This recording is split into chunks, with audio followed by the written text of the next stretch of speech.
के अनुसार नहीं चलोगे, हे प्यारो जीवन में धोखा खाओगे।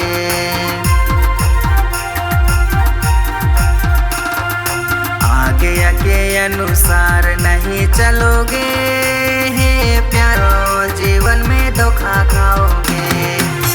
आंखों से आंसू बहने लगेगा और दांत पिसना होगा।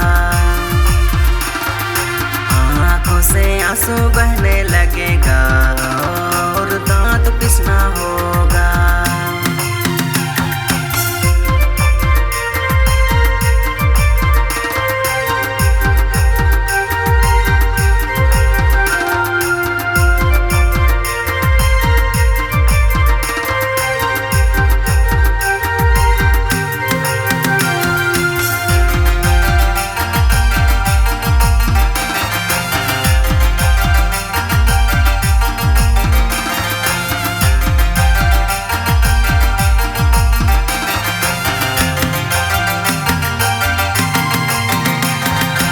वचन के अनुसार नहीं चलोगे, हे प्यारो जीवन में धोखा खाओगे।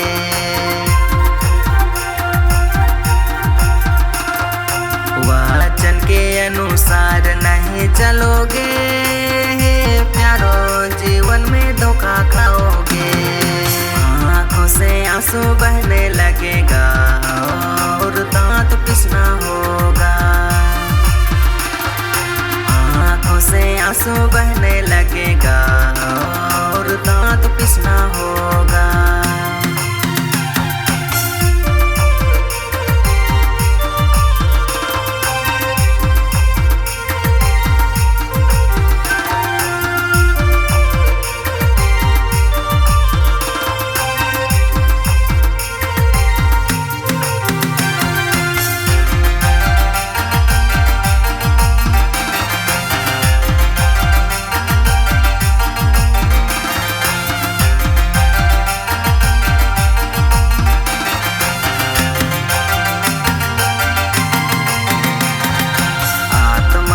अनुसार नहीं चलोगे, हे प्यारो जीवन में धोखा खाओगे।